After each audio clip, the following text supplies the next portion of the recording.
रहेगा। सारा एकेडमिक काम पॉलिटिकली होता है, उसमें कोई छुपाने की बात नहीं होती है। एकेडमिक पॉलिटिकल क्वेश्चंस को ही एंगेज करता है। आज के आधुनिक कॉन्टेक्स्ट में ही सोशल साइंसेज का एवोल्यूशन हुआ है, उसी पॉलिटिकल कॉन्टेक्स्ट में ही उनके सवाल आते हैं। लेकिन ये है कि हम कोई सिर्फ पॉलिटिकल बात नहीं कर सकते, धरातल पे क्या हो रहा है उसके साथ कैसे जोड़ा जाए, महत्व यही है। तो मैं कोशिश करूंगा जो ये किताब को लेके उसको थोड़ा कॉन्टेक्चुअलाइज किया जाए, उसको कैसे समझा जाए, और आज के संदर्भ में उस किताब की का अहमियत है, उसमें क्या क्या निकल के आ रहा है हमारे सामने, और उसका एक ऐतिहासिक जो परिप्रेक्ष्य है उसमें थोड़े से कमेंट करने की कोशिश करूंगा। आप बहुत सारे लोग जो इस विषय पे पहले काम कर चुके हैं, आप शायद मेरे से ज्यादा अच्छा सोचते होंगे, लेकिन मेरे को बुलाया है तो जो मैं सोचता हूँ मैं वही अपने आपके सामने रखूंगा। तो एक हमारे यहाँ पे एक कॉन्सेप्ट होती है जिसको बोलते हैं सोशियोलॉजिकल इमेजिनेशन। अगर आप किसी चीज की बात कर रहे हैं तो उसका एक ऐतिहासिक परिप्रेक्ष्य देखना बड़ा जरूरी है।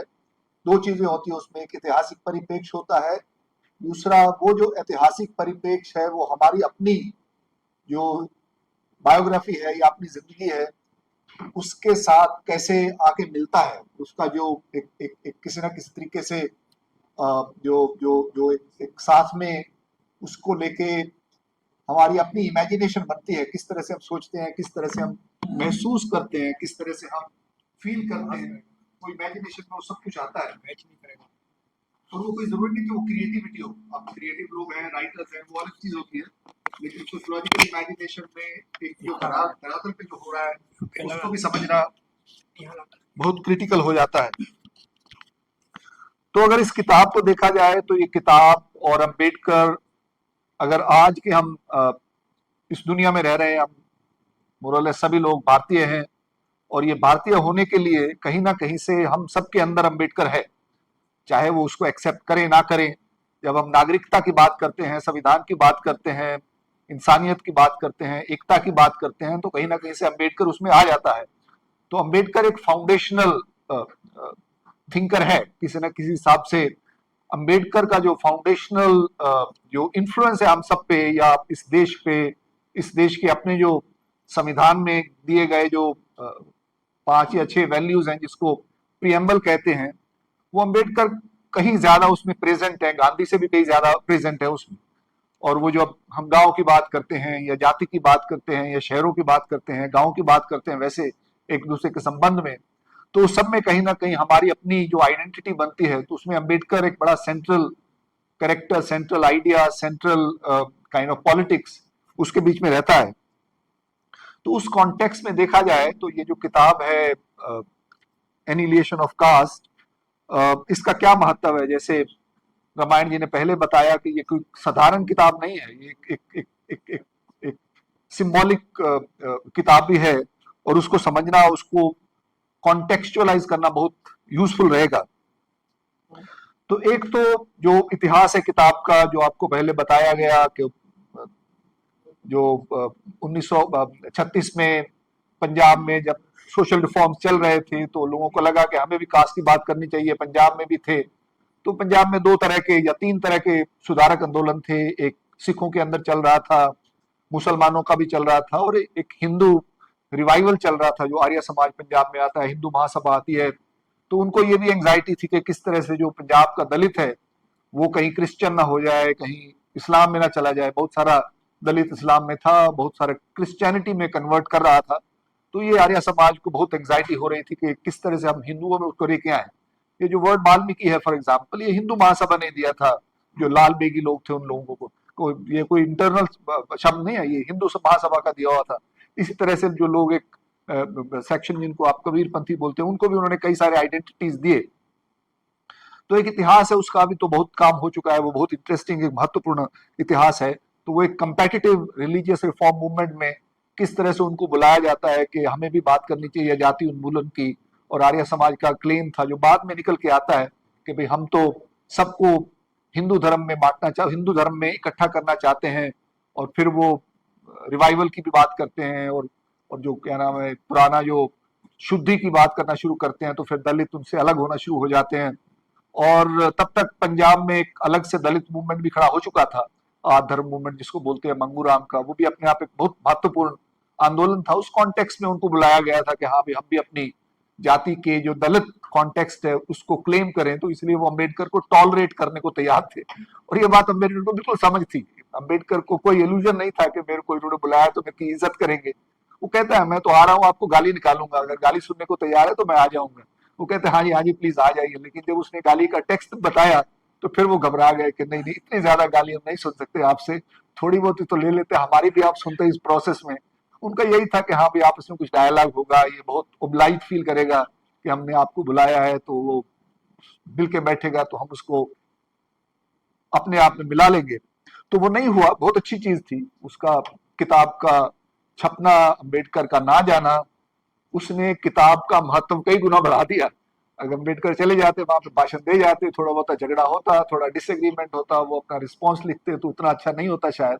फिर जिस तरह से गांधी के साथ भी कई ऐसे इस किताब में इंक्लूड किए उन्होंने, तो एक विचार जो अम्बेडकर का अपना विचार था उसको कॉन्टेक्स्ट सिचुएट करने में भी वो किताब बहुत बहुत महत्वपूर्ण रही।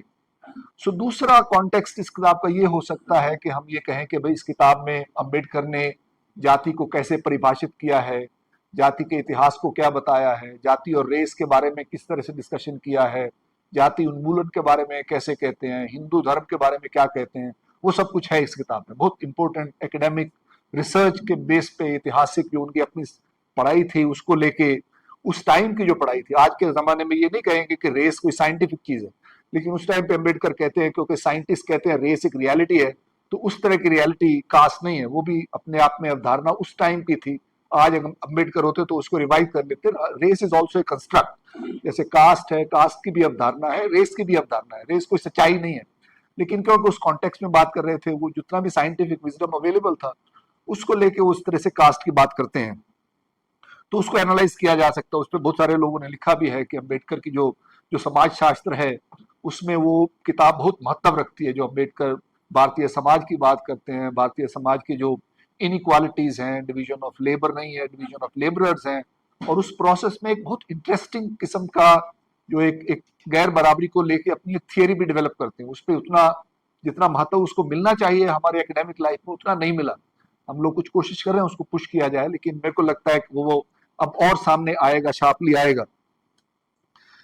तीसरा जो मेरे को ये लगता है कि बियॉन्ड इंटेरोगेशन, कि एक तो हम देखें भाई उसका महत्व क्या था, उस किताब में क्या लिखा है, उसकी एक सिंबॉलिक सिग्निफिकेंस है, जिसकी जो आप बात कर रहे थे कि किस तरह से ये किताब जैसे कम्युनिस्ट मैनिफेस्टो बनता है वर्किंग क्लास के मूवमेंट के लिए, ये किस तरह से एक सिंबॉलिक रिसोर्स बन जाता है।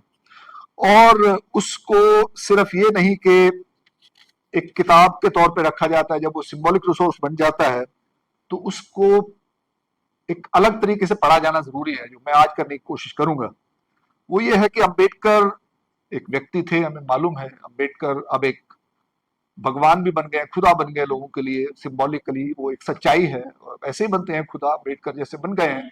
और बहुत सारे लोगों की एस्पिरेशन, बहुत सारे लोगों की जो जिंदगी उसके साथ जुड़ गई है, एक जैसे कि धर्म के साथ जुड़ती है, कम्युनिटी अम्बेडकर के दौरान आ गई है। लेकिन मेरे हिसाब से और मेरे लिए जो अम्बेडकर है वो एक रेवोल्यूशन है, और वो एक सिर्फ एक किताब नहीं, लेकिन ओवरऑल अम्बेडकर का नाम जो है, अम्बेडकर का जो सिग्निफिकेंस है वो क्रांति है। वो कोई सिंपल ये बात नहीं है कि एक थिंकर थे या एक सोशल रिफॉर्मर थे या उन्होंने संविधान लिखा। उन सब से ज्यादा जो उनका महत्व है वो ये है कि अम्बेडकर, मैं सिर्फ अम्बेडकर यूज करूंगा, कोई आपको बुरा तो नहीं लगेगा, तो हम ऐसे ही बात करते हैं, तो मैं तो नानक की भी बात ऐसे ही करूंगा, ऐसा कुछ नहीं है। तो इसका मतलब ये नहीं कि मैं उनको रिस्पेक्ट नहीं करता, तो मैं कह रहा हूँ कि अम्बेडकर एक रेवोल्यूशन है, और उस रेवोल्यूशन प्रोसेस में रेवोल्यूशनरी जो होता है वो बहुत उथल पुथल करते हैं। वो कोई सिंपल ये नहीं कि सब चीज दोबारा करनी है आपको, रेवोल्यूशन का मतलब यही होता है। अब रेवोल्यूशन जब हम बात करते हैं तो उसका ये है कि जो आज का ढांचा है इसको पूरी तरह से परिवर्तित करना होगा। जैसे अभी शायद वो तिल तुमने ने कहीं कहा था कि you cannot annihilate caste without a revolution and you cannot have a revolution without annihilating caste। तो जब तक कास्ट नहीं जाएगी तो क्रांति तो नहीं हो सकती, किसी तरह की भी क्रांति नहीं हो सकती। इसीलिए कम्युनिस्ट मूवमेंट मोरलेस इंडिया में अब खत्म जैसा ही हो गया है, क्योंकि उन्होंने कास्ट को सेंट्रलिटी दिया ही नहीं।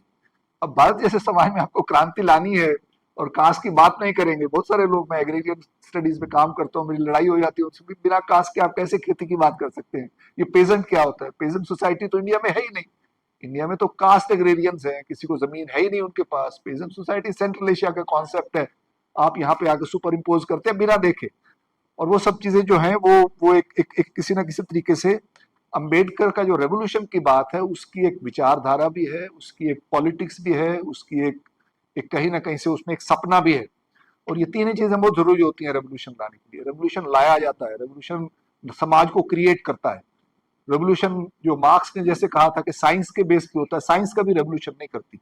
साइंस अपने आप में रेवोल्यूशन हो सकता है, लेकिन रेवोल्यूशन का कोई साइंस नहीं होता। रेवोल्यूशन में ह्यूमन एजेंसी जो होती है, आपको क्या बना सकते हैं एक अच्छे तरीके से, और वो बनाने की हिम्मत जो है वो लोगों की हिम्मत से आती है।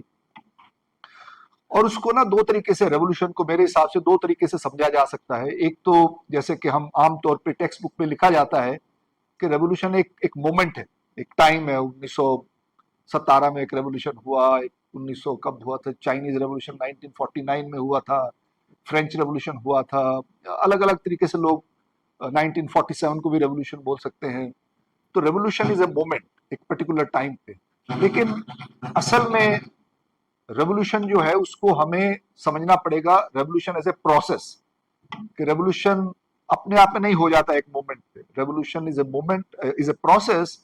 और उसमें जो एक मार्क्सिस्ट थियरी से बात आती है, हेगेलियन फिलोसफी से, डायलेक्टिक्स वाली, and it's a dialectical process. जब भी रेवोल्यूशन शुरू होता है तो उसके सामने उसका अपोजिट भी खड़ा होता है, और वो अपोजिट को और किसी वर्ड की जगह पे let's call it counter revolution.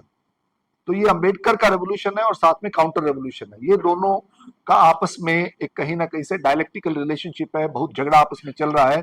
और वो प्रोसेस देखा जाए तो उस प्रोसेस के थ्रू हम हिंदुस्तान के या इस दुनिया के इतिहास को भी देख सकते हैं, और आज का जो कॉन्टेक्स्ट है उसको भी समझ सकते हैं, और उस कॉन्टेक्स्ट में क्या सिग्निफिकेंस है इस किताब की और अंबेडकर की, उसको भी समझ सकते हैं।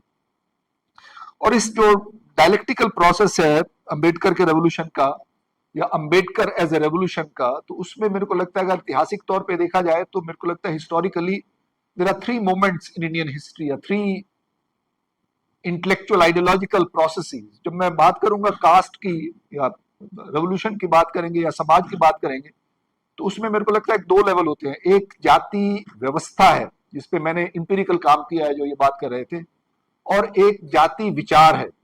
जाति विचार जो है वो आइडियोलॉजिकल सिस्टम है। तो ये दोनों पैरेलल चीजें हैं, इनको कोलैप्स नहीं किया जा सकता। जो विचार के थ्रू आप व्यवस्था को नहीं समझ सकते, व्यवस्था के थ्रू आप विचार को नहीं समझ सकते, लेकिन व्यवस्था में विचार भी है और विचार में व्यवस्था भी है। तो इसलिए मैं जो डायलेक्टिक्स की बात करता हूं, ये थोड़ा कोशिश करूंगा इसको मैं क्लैरिफाई करने की।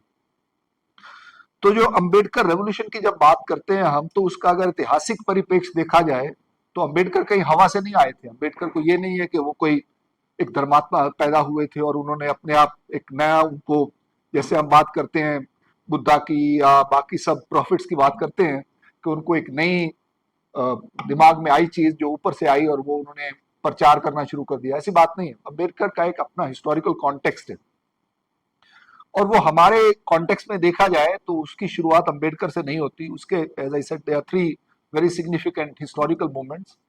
वो पीछे जाता है, एक I think starting point can perhaps be Gautam Buddha, या वैसे जो हिस्टोरियन जिसको बोलते हैं श्रमणिक ट्रेडिशन। बुद्धा के अलावा और भी बहुत सारे ट्रेडिशन जो थे, जो ब्राह्मणिक ट्रेडिशन के अगेंस्ट स्ट्रगल कर रहे थे एंशिएंट टाइम में। लेकिन I think Buddhist philosophy comes out as a very articulate and very powerful moment at that time, जो एकदम से एक नए तरह का क्रांति लाना चाहती थी समाज में, या क्रांति लाई जिन्होंने समाज में। और दूसरा मेन मोमेंट जो है वो जो पहले गीत भी सुना रहे थे बंगाल से, तो मेरे अपने कॉन्टेक्स्ट देखा जाए तो वो जो है रविदास कबीर नानक वाला मोमेंट जो है। अभी रविदास कबीर नानक ये एक ट्रायोलॉजी है, इकट्ठे हैं एक साथ, और इसके अलावा और dozens of other people are there in different parts of the subcontinent. वो अकेले तीन नहीं थे, लेकिन अगर उनकी धारणा देखी जाए और उसको जिस तरह से एक इस्टेब्लिशमेंट में, नेशनल इस्टेब्लिशमेंट ने उनको भक्ति आंदोलन कह के अप्रोप्रिएट करने का कोशिश किया है कि वो तो हिंदू सनातन ट्रेडिशन का हिस्सा है, मेरे हिसाब से वो सच्चाई नहीं है। वो एक रेवोल्यूशन था, और उस रेवोल्यूशन में तीसरा जो एलिमेंट है उसको अगर साथ में लाएंगे तो फिर ये जो एप्रोप्रिएशन वाली बात काफी डिफिकल्ट हो जाती है, और वो है साथ में सूफी ट्रेडिशन। तो ये Nanak, Kabir, Ravidas, Farid and many other Sufi cents जो नॉर्थ वेस्ट इंडिया में ज्यादा जिनकी प्रेजेंस है, लेकिन beyond north west India, beyond Punjab, all over the sub continent also उनकी प्रेजेंस है। साउथ इंडिया में आपको जो सूफी दरगाह मिल जाएंगे, सूफियों का बानी मिल जाएगा। अगर आप उन सबको थोड़ा पास से एक सामाजिक नजरिए से देखें, जो अम्बेडकर बात करता है, जब democracy is a relationship, democracy is not political system, एक व्यवस्था, जो सामाजिक व्यवस्था की बात देखी जाए सब तीनों का, ये तो सूफी में और कबीर, नानक, रविदास में काफी सिमिलैरिटी है। और जिसको ब्रॉडली जो ये नेशनलिस्ट भक्ति बोलते हैं, मेरे को वर्ड भक्ति बड़ा बड़ा दिक्कत देता है। हालांकि वो बात करते हैं किसी ना किसी लेवल डिवोशन की, लेकिन वो डिवोशन बड़ी रेवोल्यूशनरी है। वो डिवोशन जो है वो क्या बात करते हैं, डिवोशन की बात करते हैं वो प्यार की। और प्यार का अपोजिट क्या होता है? प्यार का अपोजिट होता है नफरत। तो सारे के सारे जो सीधा का सीधा कास्ट पे अटैक कर रहे हैं, कास्ट को क्या बात कर रहे हैं, कास्ट की मतलब ये नफरत, कास्ट का मतलब ये ईगो या प्राइड या स्टफ लाइक दैट। सो सारे के सारे उनकी जो अपनी भाषा में जो कोई भी प्यार की बात करेगा, प्यार अपने आप में क्रांतिकारी है, प्यार एक रेवोल्यूशन है।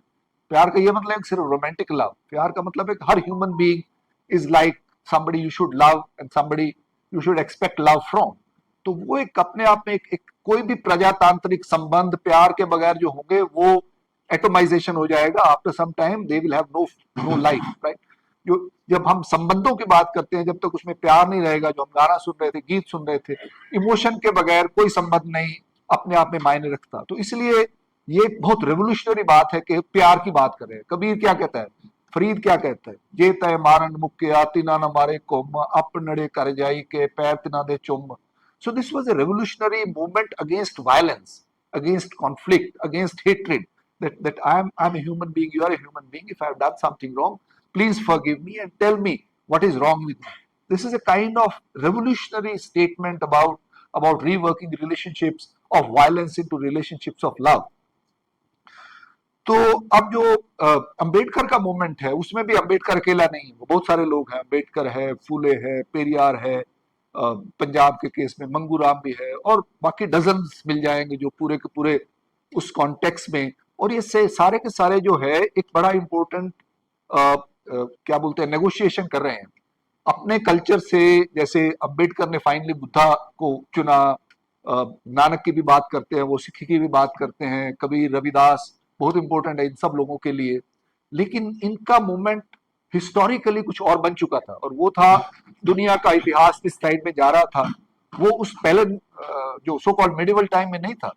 तो ये जो है अंबेडकर है या फूले है या पेरियार है, ये सारे के सारे जो रेवोल्यूशनरी स्पिरिट है हमारे समाज में, उसको मॉडर्निटी के कॉन्टेक्स्ट में ट्रांसलेट कर रहे हैं।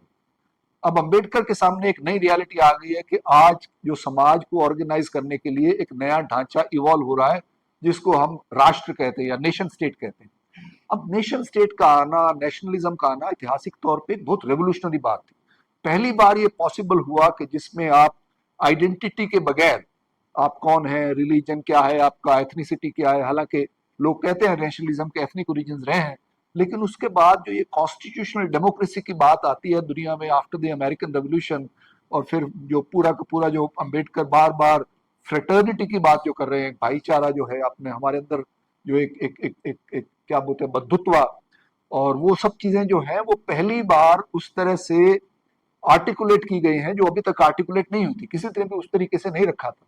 हमारे यहाँ हुआ बात, ये बात नहीं है कि वो नहीं है। वो जो जब रविदास एस्पायर कर रहा है बेगमपुरा की, वो यही कह रहा है, उसका एक अपना यूटोपिया है कि मैं एक ऐसा शहर हो जाए, मैं घूम सकूं, मेरे को कोई नफरत ना करे, मैं किसी से भी जाके बात कर सकूं, कहीं बैठ के मैं खा सकूं, जिसमें कोई गम ना हो। वो जब उसकी कविता को आप थोड़ा ध्यान से डिकोड कीजिए तो उसमें सारी डेमोक्रेटिक इमेजिनेशन है। जो यूटोपिया का कॉन्सेप्ट यूरोप में आता है 19th सेंचुरी में, वो ऑलरेडी है इंडिया में। जो हम बात कर रहे थे सपना आना, तो वो सपना जो हर किसी को नहीं आता, जो बात कर रहे थे, सपना आ गया तो इसका मतलब ये है कि हम कुछ कर सकते हैं। इसीलिए होप की जो बात है, होप बड़ी जरूरी चीज है, होप हमारी पॉलिटिकल रिस्पॉन्सिबिलिटी है।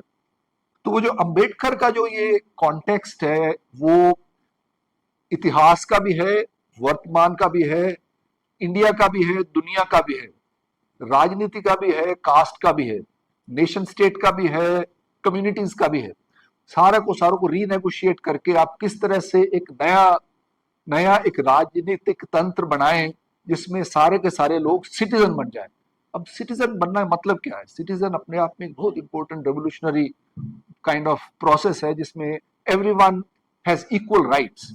The moment you bring in the idea of citizenship, caste melt away, religions melt away. अपने घर जाके ठीक है मैं पगड़ी बांधता हूँ, इसका मतलब ये नहीं है कि रामायण जी के साथ मैं हाथ मिलाऊंगा तो वो मेरे को तुच्छ नजर से देखेंगे भी ये पगड़ी बांध के कौन बंदर आ गया, तो वो नहीं कर सकते आप। या आप अदर वे राउंड कुछ हो सकता है। तो आप ठीक है, आप अलग अलग आइडेंटिटी है, आप औरत हैं, मर्द हैं, लेकिन जब सिटीजनशिप की बात आएगी तो आपके हक एक जैसे हैं, संविधान की बात आएगी तो आपके हक एक जैसे हैं। इसीलिए जो संविधान की बात करना बड़ा जरूरी है, संविधानिक प्रजातंत्र की बात करना जरूरी है। और प्रजातंत्र को एक राजनीतिक ढांचे की बजाय एक रिलेशनल प्रोसेस, एक कैसे आपस के आपका संबंध होंगे एक दूसरे के साथ, परिवार के अंदर कैसे संबंध होंगे, बच्चों के अपने पेरेंट्स के साथ कैसे संबंध होंगे, औरत मर्द के कैसे संबंध होंगे, आपकी नेबरहुड में कैसे संबंध होंगे, ये सब चीजें इसमें डेमोक्रेसी को इन्फ्यूज करना बहुत जरूरी हो जाता है। तो ये अपने आप में एक अलग के किस्म का मूवमेंट है। और उसमें जो अंबेडकर रेवोल्यूशन है, और वो अंबेडकर रेवोल्यूशन जो है उस सारी के सारी इतिहास के साथ जुड़ा हुआ है। इसके साथ जो काउंटर रेवोल्यूशन है उसको भी समझना बड़ा जरूरी है, और वो है जैसे पहले दिन से ही है वो ब्राह्मणवाद है यहाँ के लिए। और इस कॉन्टेक्स्ट में ये दो चीजें आ जाती हैं आमने सामने, जो मैंने बात कही थी, एक जाति व्यवस्था की और एक जाति विचारधारा की। सो जाति जो व्यवस्था है वो उसका इतिहास अलग है, उस पर हम जैसे लोगों ने काफी काम किया है कि आपको एक भारतीय जाति व्यवस्था नाम की चीज कोई एग्जिस्ट नहीं करती। There is nothing called Indian caste system, right.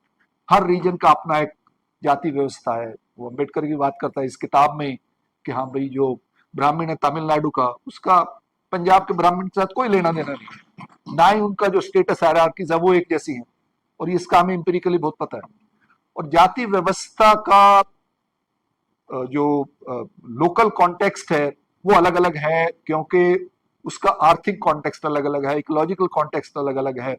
और उसमें कोई जरूरी नहीं है कि हर जगह पे ब्राह्मण सुप्रीम हो। हमारे यहाँ एक प्रकाश टंडन ने किताब लिखी थी बहुत पहले, अर्ली 20th सेंचुरी में, कॉल्ड पंजाबी सेंचुरी। और वो कहते हैं हमारे यहाँ पंजाब में तो जो दलित है, जो ब्राह्मण है, ब्राह्मण जो है वो दलित से थोड़ा सा ऊंचा होगा। जो पंजाब का गांव में जट हो या शहर में खत्री हो, they are the ones who are superior most, उनसे ऊपर कोई नहीं है। राजस्थान में भी जाइए, राजपूत से ऊपर ब्राह्मण थोड़ी हो जाएगा। और जो ब्राह्मणों में भी अलग अलग ब्राह्मण होते हैं। हमारे एम एन श्रीनिवास लिखते हैं, वो रामपुरा एक गांव है, रामपुरा, तो उन्होंने कहा कुडगहाली विलेज कर्नाटका, मैसूर में उन्होंने स्टडी किया था। तो वो खुद कहते हैं कि हाँ भाई एक ब्राह्मण है जिसके पास जमीन है, जमींदार है, उसकी इज्जत होती है, लेकिन एक ब्राह्मण वो भी है जो अनटचेबल है। तो जो सच्चाई है जाति व्यवस्था की वो बहुत कॉम्प्लिकेटेड है, वो बहुत डाइवर्स है, उसके बहुत बहुत रूप है। और उस जाति व्यवस्था में जिस पे बात करने की मैंने पहले बात की थी, उस जाति व्यवस्था में बहुत बदलाव आया है पिछले, खास तौर पे 100 साल में कहे जाएं, या पिछले 50-60 साल 70 साल में वो जाति व्यवस्था बहुत बदल गई है। किसी भी गांव में आप चले जाइए इंडिया में आपको बहुत कम जो दलित मिलेंगे जिनको अनटचेबल्स कहते थे, जो अपने आप को अब अनटचेबल कहने को तैयार है, जो ये कहेंगे हाँ भाई ठीक है जी हमारे तो कर्म ऐसे थे, इसीलिए भी हमें तो उसी एरिया में रहना, उसी से हमारी हमारी भलाई है, हम कहीं अफसर नहीं बनना चाहते, हम कहीं पढ़ने नहीं जाना चाहते। वो नहीं रहा। जो एक दलित का अपना सोचने का तरीका है अपने बारे में, वो अपने आप को नागरिक मानता है, और ये लार्जली ट्रू है। और ये नागरिक मानने का जो प्रोसेस है वो एक आर्थिकता के साथ भी जुड़ा हुआ है, क्योंकि जो पहले वाला ढांचा था जिसको कुछ लोग जजमानी सिस्टम बोलते हैं, वो टूट गया है। अब गांव में जो लोग रहते हैं, हमने इंपीरिकल काम किया पूरी जगह पे, पूरे इंडिया में, थोड़ा बहुत वेरिएशन है, बिहार के इंटीरियर में भी हमने स्टडी किया है, पंजाब में जहाँ ग्रीन रेवोल्यूशन सबसे पहले आया था वो भी स्टडी किया है।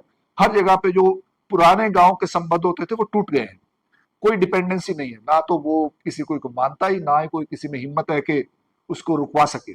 उस तरह से जो जमींदारा होता था बिहार का या उड़ीसा का या मध्य प्रदेश का या राजस्थान में भी जो राजपुताना हुआ करता था, वो सब टूट गया है।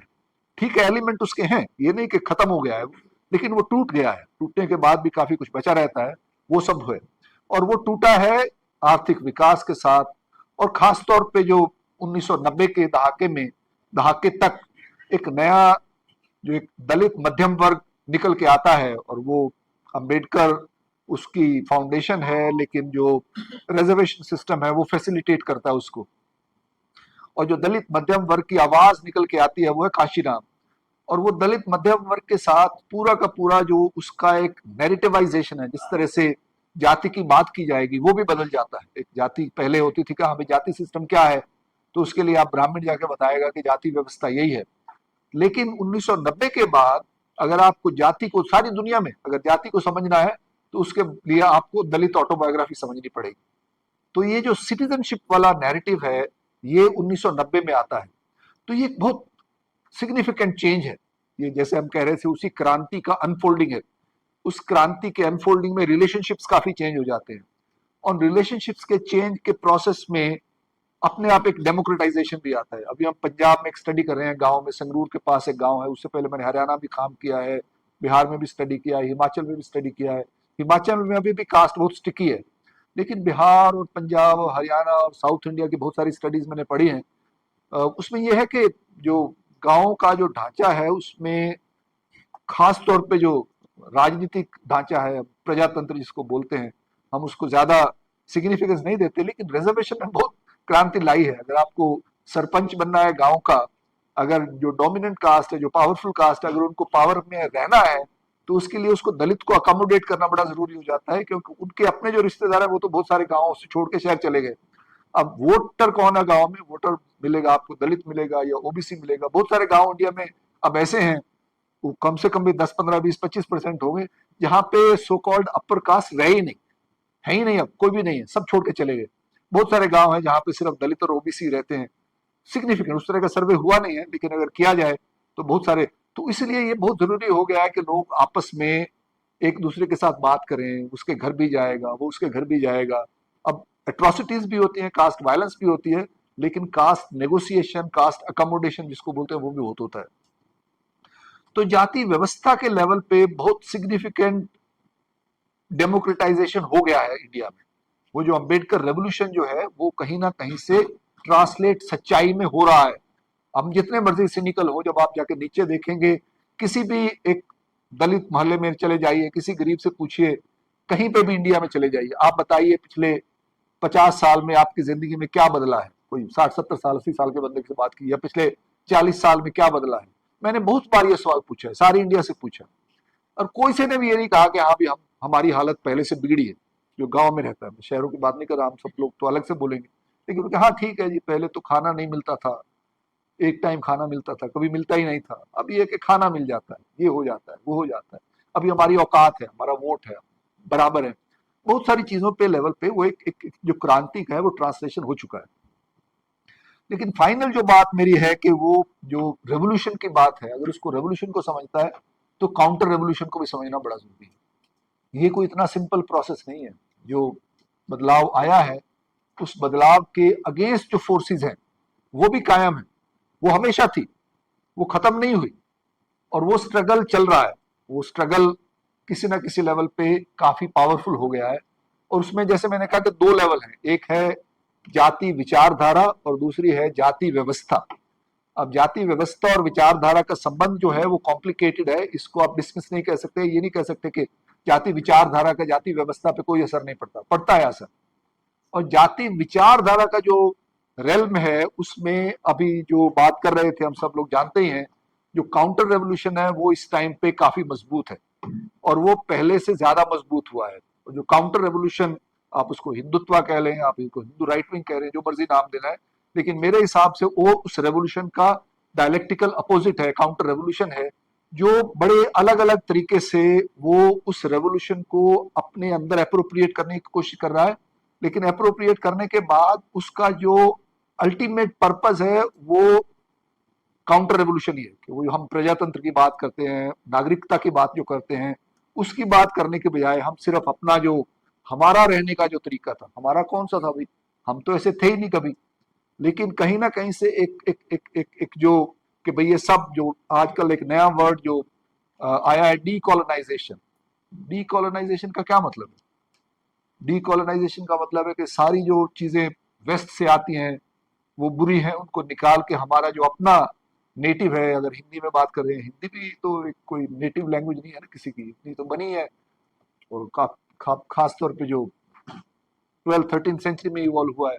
लेकिन जो मेन मुद्दा ये है कि जो जो अम्बेडकर रेवोल्यूशन है उसको अटैक किया जाए। जो भी डीकॉलोनाइजेशन की बात करते हैं, हालांकि बहुत सारे लेफ्ट विंग वाले वो लोग भी आजकल डीकॉलोनाइजेशन की बात करते हैं, लेकिन डीकॉलोनाइजेशन बहुत स्लिपरी वर्ड है। एक बार उस प्रोसेस में चले जाए, हाँ मालूम है अंग्रेजों के आने से एक नए तरीके से कास्ट आर्टिकुलेट होती है, ये सच्चाई है, इंपिरिकल सच है। लेकिन इसका मतलब ये नहीं है कि कास्ट सिस्टम अंग्रेजों की बनत है और अगर हम ये अंग्रेजी इन्फ्लुएंस चला जाए, वेस्ट का इन्फ्लुएंस चला जाए, तो ये कास्ट सिस्टम हमारा खत्म हो जाएगा, फिर तो हम साथ साथ एक दूसरे के साथ रहेंगे मिलके। लेकिन एक दूसरे के साथ किन टर्म्स पे रहेंगे, क्या होंगे आपस में संबंध, एक गांव में सब इकट्ठे लोग कैसे रहेंगे। तो जो काउंटर रेवोल्यूशन के लिए सबसे बड़ा चैलेंज ये है कि वो समझते नहीं है इस बात को कि जाति व्यवस्था जो बदल चुकी है उसमें लोग पीछे जाने वाले नहीं है, लेकिन विचारधारा में वो स्ट्रगल बहुत है। और उस विचारधारा के स्ट्रगल को हमें भी समझना होगा कि हालांकि जाति व्यवस्था बदल आ गई है, आज एक बड़ा एक एस्पिरेशनल दलित मध्यम वर्ग है जो बहुत अच्छी तरीके से अपने बच्चों को बड़ा कर रहा है, एक शहरीकरण हुआ है, दलितों में एक अंबेडकर को लेके एजुकेट एजिटेट ऑर्गेनाइज वाला स्लोगन अभी भी चल रहा है। लेकिन अगर आप थोड़ा सा क्लोजली देखें तो उस मध्यम वर्ग में भी काफी ज्यादा काउंटर रेवोल्यूशन एंटर कर चुका है। वो क्योंकि कहीं ना कहीं से उनके वेस्टेड इंटरेस्ट आ गए हैं एक आइडेंटिटी पॉलिटिक्स में, उसके आसपास रह के वो सिर्फ एक हिस्सेदारी की राजनीति करते हैं कि हाँ भी हमारे को सिंबॉलिक रिप्रेजेंटेशन मिल गया, it doesn't matter home do you won't, right. तो ये एक जो काउंटर रेवोल्यूशन जो है उसको लाइटली नहीं लिया जा सकता, हालांकि यह ऊपर से रहा है, विचारधारा के तौर पे आ रहा है। दोनों चीजें हैं, एक तो ये है कि इसको ज्यादा डरने की भी जरूरत नहीं है, क्योंकि जो जब जब व्यवस्था के लेवल पे आएगा तो लोग रिएक्ट करेंगे और ऑलरेडी रिएक्ट कर रहे हैं। व्यवस्था में कोई पीछे नहीं जाना चाहता। आज अगर रिजर्वेशन वापस लेने की कोई बात करेगा तो इमीडिएटली जो रिएक्शन होगा पूरे इंडिया में, हालांकि रिजर्वेशन खत्म हो गया ऑलमोस्ट किसी ना किसी तरीके से, आजकल कोई स्कूल नहीं बचे जो सरकारी ढंग के स्कूल हो जहाँ पे आप रिजर्वेशन लेकर कुछ फायदा ले सकें। आप बाकी इंस्टीट्यूशन जो हैं उनको भी कोई ये नहीं है कि उनकी सिक्योरिटी आईआईटीज का प्राइवेटाइज हो जाए, किस तरह से उसका एक ढांचा बदल जाए, वी डोंट रियली नो। लेकिन कहीं ना कहीं से वो जो जो व्यवस्था का परिवर्तन है, अगर उसको वो राइट विंग अकोमोडेट करने की कोशिश करता है तो उनको मालूम है कि रिएक्शन बहुत स्ट्रांग होगा, और उस रिएक्शन के चक्कर में वो अभी किसी ना किसी तरीके से उसके साथ नेगोशिएट करने की कोशिश कर रहे हैं।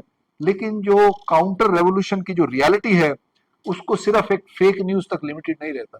वो जो काउंटर रेवोल्यूशन है किसी ना किसी तरीके से हमारे समाज में परकोलेट कर रहा है, हमारे सिस्टम में परकोलेट कर रहा है, हमारे संबंधों में परकोलेट कर रहा है। जो एक किसी न किसी तरीके जो वो कम्युनल हेट्रेड है, वही ना दोबारा बात जो वहीं पे आ जाती है। बुद्धा ने कहा था कि biggest crime among the biggest crime hatred is one of the most serious crime. Hate करना किसी को एक सबसे बड़ा क्रिमिनल एक्टिविटी है, and the biggest Joy is the Joy of freedom. ये बुद्धा के वर्ड्स हैं। मतलब सोच कितनी सिमिलैरिटी है जब बुद्धा जब बात करता है और जब वो नानक कबीर और रविदास और सूफी जब बात करते हैं प्यार की, वो भी यही बात करते हैं कि जो जो हेट है, कहीं ना कहीं से अगर आप हेट को खत्म कर दो एज एन एब्स्ट्रैक्ट प्रोसेस, लोग आपस में प्यार करना शुरू कर दें, एक दूसरे को ह्यूमन बीइंग समझे, यूनिवर्सल ह्यूमनिज्म की जो बात कर रहे थे, तो अपने आप कास्ट के लिए कोई स्पेस नहीं बचता। कास्ट का मतलब ये कंटेम्प्ट, कास्ट का मतलब है ह्यूमिलिएशन, कास्ट का मतलब है हेट्रेड है, hatred for the poor, hatred for somebody who is below you. और वो जो हेट्रेड का कल्चर है वो सिर्फ कास्ट तक नहीं आता, वो जेंडर में भी आ जाता है। जो औरत का हेट्रेड है, औरत को नीच समझना या निम्न समझना, तो ये जो प्रोसेस है ये एक कहीं ना कहीं से एक साइड में जो ब्राह्मणिज्म, जो मैं बात कर रहा था कि जाति व्यवस्था नाम की चीज एक पैन इंडिया लेवल पे हम बात नहीं कर सकते। There is nothing called Indian caste system, but there is an Indian caste ideology, and that ideology is the Brahmanic ideology और ब्राह्मणिज्म। उसमें ब्राह्मण का सुपीरियर होना भी जरूरी नहीं है, जैसे हमारे पंजाब में है, वो सिखों में भी ब्राह्मणिकल कल्चर अभी कंटिन्यू करता है। जब वो अनटचेबिलिटी की बात करते हैं, गांव में चले जाओ अभी भी किसी न किसी लेवल पे अनटचेबिलिटी है, मैंने लिखा उस पर रिसर्च भी किया है। या आप मुस्लिम समाज में चले जाओ, वहां पे भी कहीं ना कहीं से वो नफरत है, अनटचेबिलिटी है, उसको कोई और नाम भी दे सकते हैं, लेकिन उसका नाम जो दिया अगेन 19th-20th सेंचुरी में ये ब्राह्मणिज्म एक नया तरह कंस्ट्रक्ट निकल के आया, उसकी सिग्निफिकेंस बहुत ज्यादा है।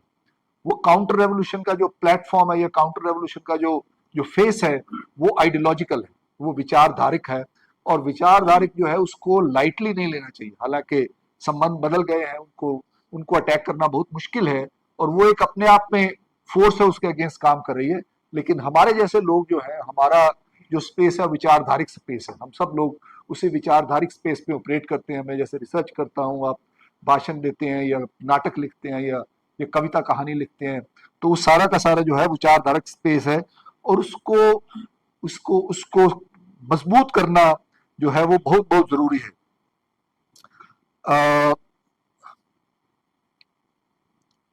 फाइनल जो बात मेरी ये है कि एक तो डेमोक्रेटाइजेशन की बात हो रही थी, जो मैं बात कर रहा था कि क्रांति का मतलब ये नहीं है कि हमने राज बदल दिया, कोई नया पार्टी आ गई पावर में। जो अंबेडकर भी एनिलेशन कास्ट में जब बात करते हैं डेमोक्रेसी, डेमोक्रेसी का मतलब ये नहीं है कि हमें इलेक्शन में पार्टिसिपेट किया करने दिया जाता है, हम सरकार चुनते हैं।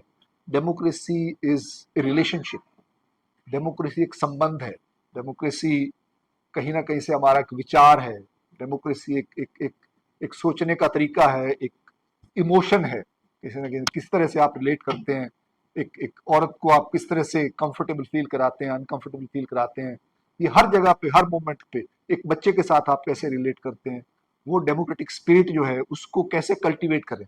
उसमें एक तो प्यार चीज है, संबंध है, बराबरी है, गैर बराबरी है, फ्रेटर्निटी की जो बात करते हैं, ये सब चीजें जो इक्वालिटी, इक्वालिटी का क्या मतलब है? इक्वालिटी का मतलब ये नहीं कि जैसे आजकल हमारे को इकोनॉमिस्ट बताते हैं वो इक्वालिटी नहीं है, वो तो डिस्पैरिटी और पैरिटी की बात करते हैं। इक्वालिटी का मतलब है कैसे आप ह्यूमन समझते हैं दूसरे बंदे को। तो इसलिए जो बात ह्यूमन वाली है उसके लिए ये हो जाता है कि फाइनल पॉइंट जो है, जब अम्बेडकर ने बात की थी, किताब लिखा था, तो उसने वर्ड जो यूज किया annihilation. This is very very critical, और this is the reason why हम रिलेशनली कहीं ना कहीं से जो एंटी कास्ट मूवमेंट थे वो ट्रैप हो गए हैं, और वो ट्रैप हो गए हैं आइडेंटिटी पॉलिटिक्स में, कि हाँ भाई हमारी जो आइडेंटिटी है, हमारा जो समाज है, उस समाज को अगर हम मजबूत कर लेंगे तो हम थोड़ा मोबिलिटी आ जाएगी। ये सच्चाई है। जैसे रविदासी है, रविदासी अगर अपनी अलग से रविदासी सभा बना लेते हैं तो उनका एक सपोर्ट सिस्टम बन जाता है। या महार है, महारों ने काफी सारे एसोसिएशन बना रखे हैं, और उससे बहुत फायदा हुआ है। महार कम्युनिटी के जो वीकेस्ट लोग थे उनको सपोर्ट भी मिलती है, कहीं ना कहीं से पास जा सकते हैं। लेकिन ये आइडेंटिटी पॉलिटिक्स का ये है कि इसको आपको यहाँ तक ले जाएगा और फिर उसी सर्कल में आपको घुमाता रहेगा। आप दुनिया को अपना नहीं कह सकते। Ambedkar was not a nationalist, Ambedkar hated the idea of nationalism. Right? Ambedkar was not a Mahar. Ambedkar hated the idea of belonging to a particular jati or caste. Ambedkar was a human being. Right? That's why he went back to Buddhism. Buddhism gives you the possibility of being part of the global. जो fraternity की बात करते हैं, बंधुत्व की बात करते हैं, वो बंधुत्व का मतलब ये है कि वो कोई भी नेशनैलिटी हो, कोई भी रेस हो, कोई भी जेंडर हो, कोई भी कास्ट हो, as human beings, how do we come together? And Ambedkar is not the first person to say it in this area, and he is not the last person. और ये हमारे लिए आज चैलेंज ये है कि 1936 तक जब इस सभागृह में हम मिले तो हम कास्ट की बात ना करें, किसी और चीज की बात करें कि कास्ट इररेलेवेंट हो जाए। हम आइडेंटिटीज की बात ना करें, हम इंसानियत की बात करें। Thank you very much.